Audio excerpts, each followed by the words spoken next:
제4장 미분과 적분의 응용을 공부하겠습니다. 4장 1절은 극대극소를 다루려고 하는데요. 극대극소를 이해하기 위해서는 증가상태, 감소상태란 말이 필요하고요. 또한 이와 같은 용어를 이해하기 위해서는 증가함수란 말, 그리고 감소함수란 말이 필요합니다. 자, 우선 증가함수란 말 어떻게 정의되어 있는지 살펴보고 이어서 감소함수란 말의 정의를 알아보겠습니다. 우리 교재를 보면 이와 같이 대소관계를 이용해서 증가함수, 감소함수라는 용어를 구별하고 있는데요. 어렵지 않은 용어입니다. 그림을 그려가면서 이 용어 뜻을 설명하도록 하겠습니다. XY 평면상에서 함수가 정의되는 정형 안에 있는 임의의 두 점을 잡았습니다. x1보다 x2가 더 크다라 보겠습니다. 편의상 모든 실수는 대소관계가 정의되기 때문에 보다시피 x2를 더 크게 우리가 선택했다라 보겠습니다. 만일 정형 안에 있는 임의의 두 점, 대소관계에 있는 임의의 두 점에 대해서 함수값들을 비교해 봤는데 x1에서의 함수값보다 x2에서의 함수값이 더 크게 나왔다라고 가정해 보겠습니다. 자, 이렇게 될 때 주어진 함수는 증가함수라 얘기를 합니다. 실제로 우리는 이렇게 될 수 있는 함수의 그래프는 여러 종류가 있을 수 있겠습니다만 아무나 하나 그려보겠습니다. 보다시피 이 y=fx는 이런 꼴의 함수는 정형 안에 있는 서로 다른 두 점을 잡았을 때 보다시피 작은 x값보다 큰 x값이 훨씬 더 함수값이 커진다는 것을 알 수 있습니다. 그래서 x1보다 x2가 클 때 fx1보다 fx2가 더 크다면 그 함수는 분명히 증가함수가 맞습니다. 자, 이번에는 감소함수를 똑같이 정의하도록 하지요. 자, 감소함수도 동일한 논리를 적용할 수 있습니다. 감소함수란 얘기는 이제 반대로 x1보다 x2가 더 크다 할지라도 오히려 x1에서의 함수값이 x2에서의 함수값보다 더 큰 경우를 말합니다. 이 정형 안에 있는 서로 다른 두 점에 대해서 이 x1보다 x2가 크다 할 때 작은 x1 값이 오히려 큰 x 값보다 더 작게 나왔다는 얘기는 그래프가 여러 종류가 있을 수 있습니다만 아무나 하나 그려보겠습니다. 자, 이런 형태로 그려지는 그래프란 얘기인데요. 이런 형태는 x값이 증가할 때마다 함수값이 줄어들기 때문에 그래서 자연스럽게 감소함수란 말을 사용할 수 있게 됐습니다. 자, 그리고 이제 증가 상태에 있다, 감소 상태에 있다라는 말을 하려고 하는데요. 만약에 이와 같이 증가하는 함수 안에 한 점을 잡겠습니다. 이 점을 a라 놓겠습니다. 이럴 경우 함수는 x=a에서 증가 상태에 있다라고 말하겠습니다. 마찬가지로 감소하는 함수 이 구간 안에 있는 이미 한 점을 잡았을 때요. 이건 a라 놓겠습니다. 편의상 이렇게 될 때 이 함수는 이렇게 감소하는 구간 안에 아무 점을 하나 잡았을 때 이 점에서 이 함수는 감소 상태에 있다라고 얘기를 하도록 하겠습니다. 자, 이제 우리는 감소 상태, 증가 상태란 말 뜻, 용어 뜻 이해됐죠? 자, 이제 우리는 감소 상태인지 증가 상태인지는 이 그림을 그려보면 알 수 있습니다. 하지만 이제 우리는 매번 간단한 그래프라면 쉽게 그래프를 그릴 수 있습니다만 복잡한 함수라면 그래프를 쉽게 그린다는 것은 그리 간단한 문제가 아니라는 것을 알 수 있습니다. 자, 그래서 우리는 함수에다 조건을 부여하겠습니다. 만약에 이 함수가 미분이 가능하다면 이라고 가정하겠습니다. 주어진 함수가 미분 가능할 때 우리는 앞에서 미분계수라는 용어를 공부한 적이 있었죠. 자, 미분계수를 공부한 적이 있었는데요. 자, 우리 미분계수의 정의를 다시 한번 잘 음미해 보도록 할까요? 자, 이제 한 점을 잡았습니다. 한 점 A가 있고요. 자, 이 한 점에서 우리가 한 점에서의 미분계수는 곧 그 점에서의 접선의 기울기와 같다라고 얘기를 했었죠. 즉 F'A가 의미하는 바는 접선의 기울기입니다. 우리는 이 접선이 이렇게 생기면은 당연히 어떻게 되겠어요? 그래프가 이렇게 증가할 때 나타난다는 것을 알 수 있고요. 그리고 만약에 그래프가 이렇게 감소할 때 여기가 한 점 A라 보겠습니다. 한 점 A에서 이렇게 감소하는 그래프상에서의 접선의 기울기는 분명히 음수가 된다는 것을 알 수 있습니다. 따라서 우리는 이제 만약에 주어진 함수가 미분이 가능하다라고 가정했을 때 한 점에서의 미분계수가 양수라는 얘기는 그래프가 이렇게 증가하고 있겠구나 라는 것을 말해주고 있습니다.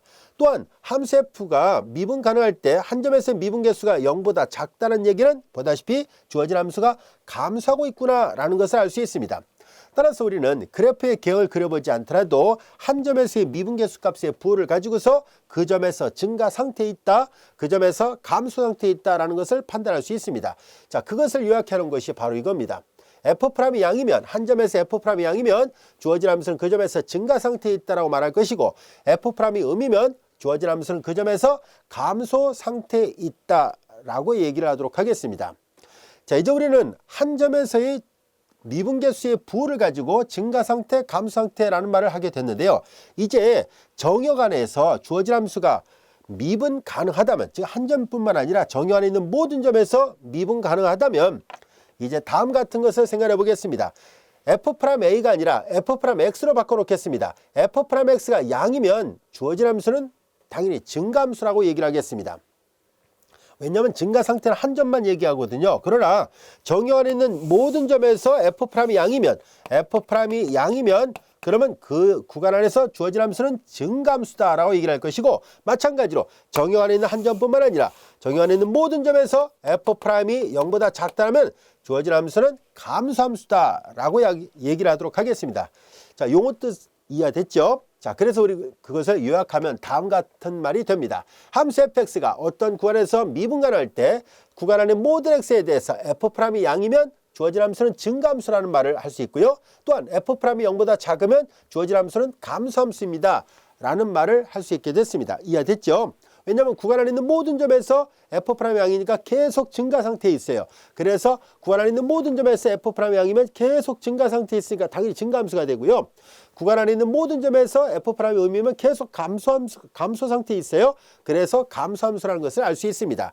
요 참고 글상자 위에 보면 요 말을 1번, 2번 했는데요. 선생님이 글을 쓰면서 1번과 2번을 같은 말로 써버렸네요. 그래서 2번 문장, 요 위에 2번 문장에서 보면 F'이 0보다 크면 주어진 함수는 증가함수이다는 말이 1번에도 2번에도 똑같이 있어요. 그래서 2번을 부동어로 바꾸겠습니다. F'이 0보다 작으면 주어진 함수 fx는 감소함수이므로 이렇게 쓰겠습니다. 글을 쓰다 보니까 1번 문장과 2번 문장이 동일하게 돼버렸어요. 나중에 개정판 나오면 바꾸도록 하겠습니다. 선생님이 글을 쓰면서 이 책에 오타가 없도록 하려고 굉장히 신경을 많이 썼는데 이 실수를 했어요. 아시겠죠? 그래서 문장 자체를 보면 똑같은 말을 두 번 써놓은 꼴이라서 하나를 바꾸겠습니다. 그래서 F'이 0보다 작으면 요 글상자 위에 2번 F'이 0보다 작으면 F는 감소함수이므로 이런 말을 써놓겠습니다. 그 1번하고 비교했을 때 부동어만 바꾸고 용어만 바꾸면 돼요.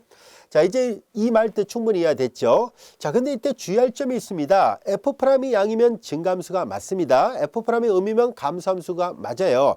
그런데 이 말의 역은 성립하지 않습니다.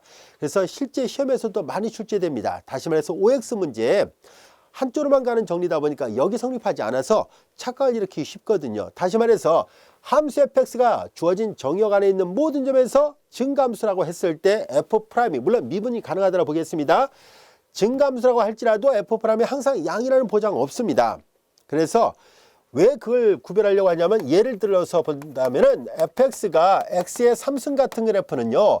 이 함수는 전실수 범위내에서 연속이고 또한 미분 가능합니다. 이 함수의 그래프의 윤곽은 대략 이렇게 생겼습니다.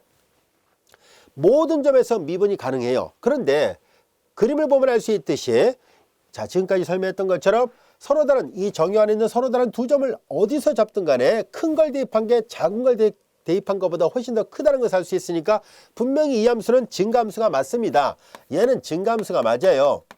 그리고 미분이 가능하고요. 그런데 원점에서 미분계수는 제로예요. 원점에서 미분계수가 제로라는 것을 알 수 있습니다. 따라서 증가함수라고 해서 무조건 F'이 양이라는 것은 아니었구나 하는 것을 알 수 있습니다. F'이 양이면 모든 점에서 증가 상태에 있으니까 증가함수가 맞는데 증가함수라면 거꾸로 얘기할 때는 F'이 0이다. 그것만 갖고는 안 돼요. F'이 0보다 크거나 같은 경우도 있을 수 있기 때문에 0을 말할 때는 반드시 주의를 해야 됩니다. fx가 증가함수면 F'은 0보다 크거나 같다라고 얘기를 해야 돼요. 같은 논리로 f가 감소함수면 또한 미분도 가능하고 감소함수라면 F'은 0보다 작거나 같다라고 얘기를 해야 된다는 것 잊지 않도록 하세요. 자, 그걸 요약해 놓은 게 바로 이 팁이에요. f가 주어진 구간에서 증가함수면 물론 미분이 가능해요. 증가함수면 F'이 0보다 크고 감소함수면 F'이 0보다 작거나 같다는 거.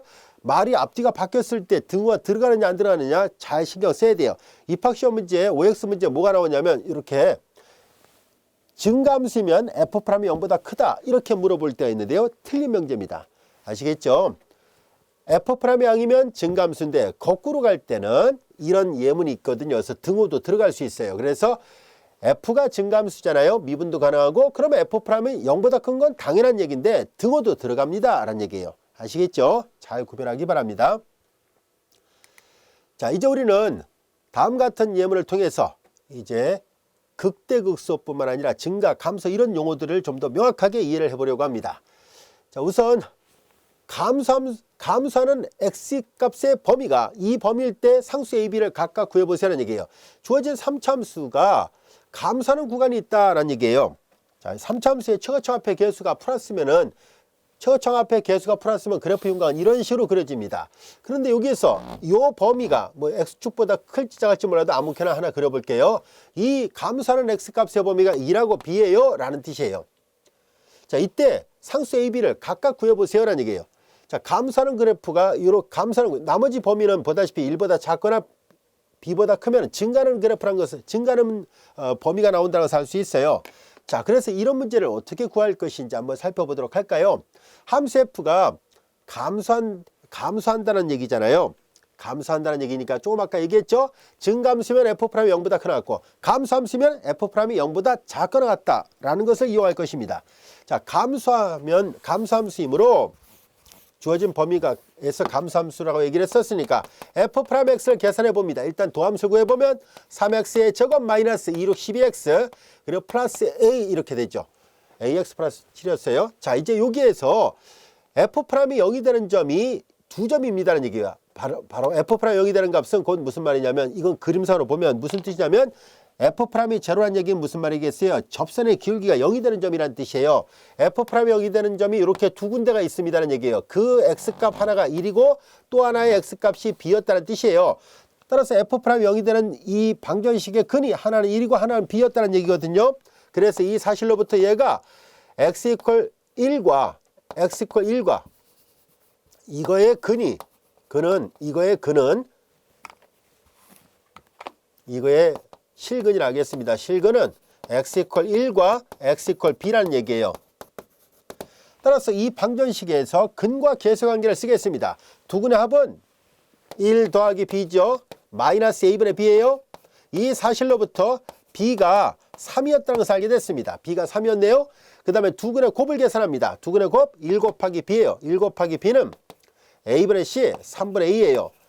따라서 a는 3b가 되는데 방금 전에 b가 3이었다는 것을 확인했으니까 a가 9였구나 것을 알게 됐습니다. 그래서 이제 감소하는 x값의 범위를 이용해서 주어진 함수의 상수값 a하고 b를 모두 다 이 상수값 a뿐만 아니라 b를 모두 다 구할 수 있었습니다. 그래서 a는 9가 되고 b는 3이 돼야 된다는 것 문제 뜻 어렵지 않습니다. 이해됐죠?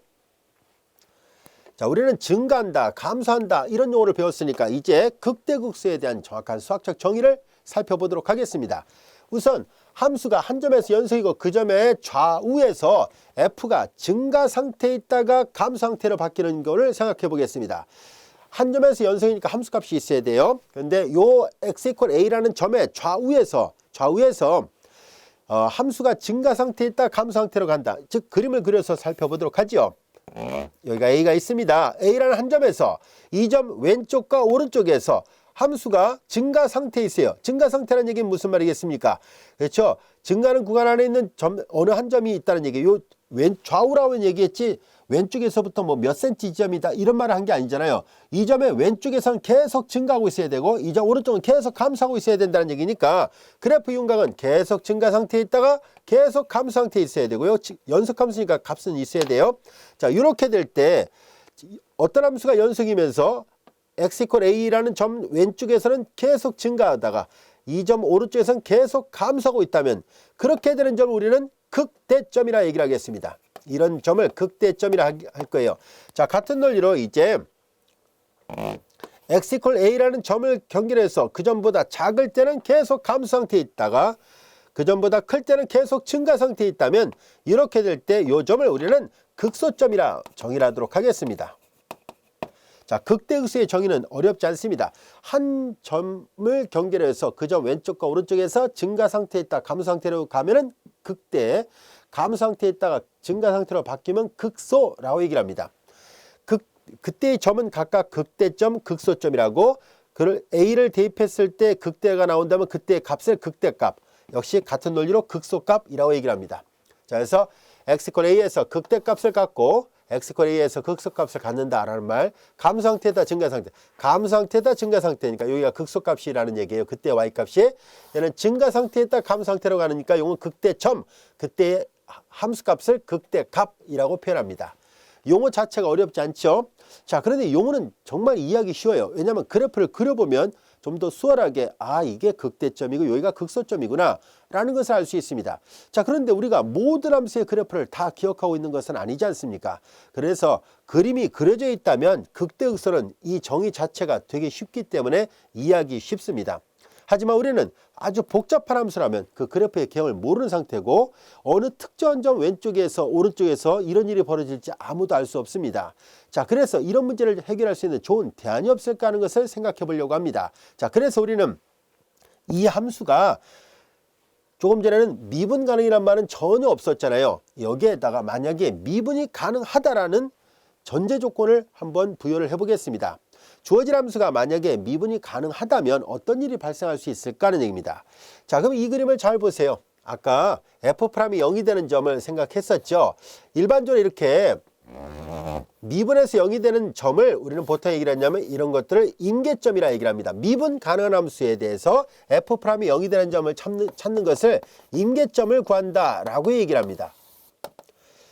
자, 이렇게 임계점을 구했고요. 임계점 좌우에서 이거 보세요. 얘는 증가하다가 감소하죠. 얘는 감소하다가 증가를 하게 되는데요.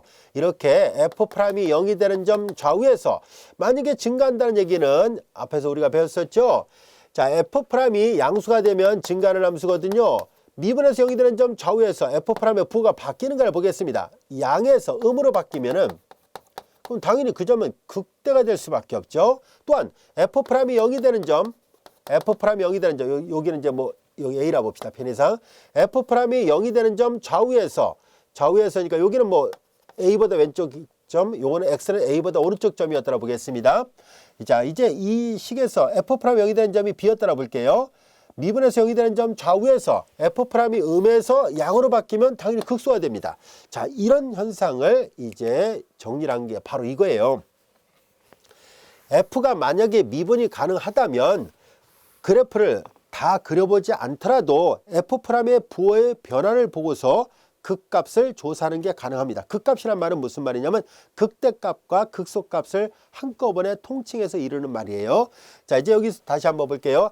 한 점 좌우에서 f'의 부호가 양에서 음으로 바뀌면 그 점을 통과하면서 양에서 음으로 바뀌면 이 점이 극대가 되는 점이고요.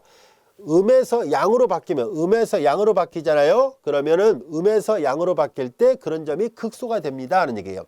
자, 그래서 이렇게 이 원리를 적용하기 위해서 우리는 뭘 사용할 것이냐면 한 번 미분에서 0이 되는 점이 있는지를 찾아봅니다. 즉 임계점이 있는지를 찾아볼 거예요. 임계점이 있다면 임계점 좌우에서 부호가 바뀌는지를 보겠습니다. 그래서 양에서 음으로 바뀌면 극대, 음에서 양으로 바뀌면 극소라는 거 잘 기억해 두세요.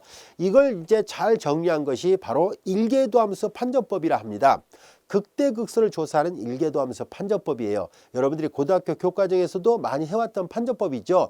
다시 말해서 여러분들 극값 조사할 때 이렇게 도표를 그려본 적이 있을 거예요. x가 취할 수 있는 값, f'의 부호, f가 극대인지 극소인지 화살표에서 증가인지 감소인지 이런 것들이 바로 여기 팁에 써놨던 그 원리를 형성화시킨 거예요. 다시 말해서 일계도함수 판정법으로서 어느 점에서 극값을 갖는지를 조사할 수 있는 판정법이에요. 간단한 원리이지만 쓸모가 많으니까 잘 알아두기 바랍니다. 자, 이제 우리는 극값과 관련되어 있는 아주 중요한 정리를 한번 살펴보려고 하는데요. 이 정리는 아주 유명한 페르마 정리라고 불려지는 정리입니다. 근데 이 정리가 어떤 정리인지 한번 살펴볼까요? 함수 f가 한 점에서 미분 가능하고 그 점에서 극값을 갖는다면 이라고 되어 있어요. 그러면 그 점에서의 미분계수는 0입니다 하는 얘기예요. 이때 주의할 점이 있어요. f'이 0이라고 해서 자, 미분이 가능하고 여기 성립 안 합니다. 얘는 한쪽으로만 가는 정리지 거꾸로 가는 정리가 아닙니다. 그래서 이거 OX 문제도 많이 나와요. 즉 f'이 0이면 한 점에서 미분 가능하고 그 점에서 미분계수가 0이면 그 점에서 극값을 갖는다? 아니에요. 극값이란 말은 앞서 얘기했죠. 극대와 극소를 통치하는 말이에요.